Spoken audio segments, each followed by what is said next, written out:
महाराज युधिष्ठिर ने पूछा, हे भगवान, आपने सफला एकादशी का महात्म्य बताकर बड़ी कृपा की। अब कृपा करके यह बतलाइए कि पौष शुक्ल एकादशी का क्या नाम है, उसकी विधि क्या है और उसमें कौन से देवता का पूजन किया जाता है।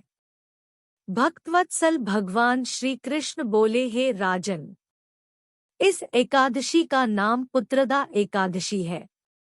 इसमें भी नारायण भगवान की पूजा की जाती है। इस चर और अचर संसार में पुत्रदा एकादशी के व्रत के समान दूसरा कोई व्रत नहीं है। इसके पुण्य से मनुष्य तपस्वी, विद्वान और लक्ष्मीवान होता है। इसकी मैं एक कथा कहता हूँ, सो तुम ध्यानपूर्वक सुनो। भद्रावती नामक नगरी में सुकेतुमान नाम का एक राजा राज्य करता था। उसके कोई पुत्र नहीं था। उसकी स्त्री का नाम शैव्या था। वह निपुत्री होने के कारण सदैव चिंतित रहा करती थी। राजा के पितर भी रो रो कर पिंड लिया करते थे और सोचा करते थे कि इसके बाद हमको कौन पिंड देगा। राजा को भाई, बांधव, धन, हाथी, घोड़े, राज्य और मंत्री इन सब में से किसी से भी संतोष नहीं होता था। वह सदैव यही विचार करता था कि मेरे मरने के बाद मुझको कौन पिंडदान करेगा।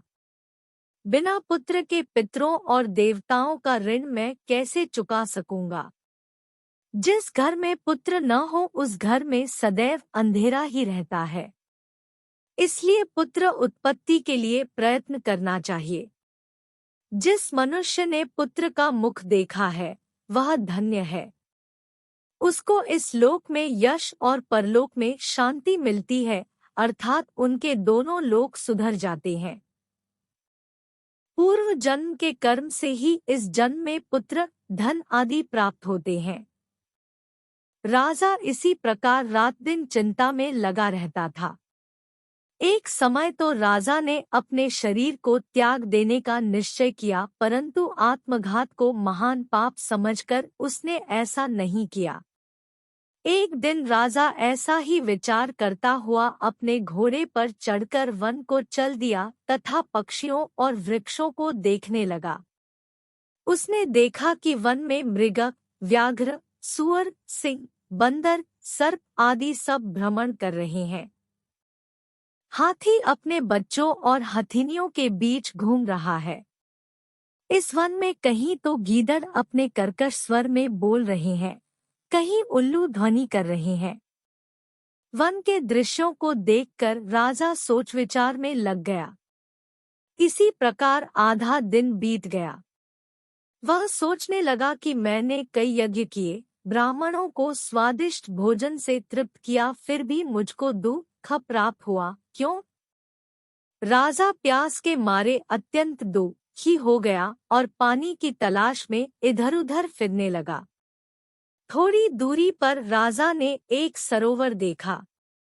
उस सरोवर में कमल खिले थे तथा सारस, हंस, मगरमच्छ आदि विहार कर रहे थे। उस सरोवर के चारों तरफ मुनियों के आश्रम बने हुए थे।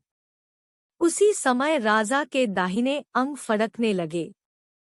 राजा शुभ शकुन समझकर घोड़े से उतरकर मुनियों को दंडवत प्रणाम करके बैठ गया। राजा को देखकर मुनियों ने कहा, हे राजन, हम तुमसे अत्यंत प्रसन्न हैं। तुम्हारी क्या इच्छा है, सो कहो। राजा ने पूछा, महाराज आप कौन हैं और किस लिए यहाँ आए हैं? कृपा करके बताइए। मुनि कहने लगे कि हे राजन, आज संतान देने वाली पुत्रदा एकादशी है। हम लोग विश्वदेव हैं और इस सरोवर में स्नान करने के लिए आए हैं। यह सुनकर राजा कहने लगा कि महाराज मेरे भी कोई संतान नहीं है। यदि आप मुझ पर प्रसन्न हैं तो एक पुत्र का वरदान दीजिए। मुनि बोले, हे राजन, आज पुत्रदा एकादशी है। आप अवश्य ही इसका व्रत करें। भगवान की कृपा से अवश्य ही आपके घर में पुत्र होगा। मुनि के वचनों को सुनकर राजा ने उसी दिन एकादशी का व्रत किया और द्वादशी को उसका पारण किया। इसके पश्चात मुनियों को प्रणाम करके महल में वापस आ गया। कुछ समय बीतने के बाद रानी ने गर्भ धारण किया और 9 महीने के पश्चात उनके एक पुत्र हुआ। वह राजकुमार अत्यंत शूरवीर, यशस्वी और प्रजापालक हुआ। श्री कृष्ण बोले, हे राजन, पुत्र की प्राप्ति के लिए पुत्रदा एकादशी का व्रत करना चाहिए। जो मनुष्य इस महात्म्य को पढ़ता या सुनता है, उसे अंत में स्वर्ग की प्राप्ति होती है।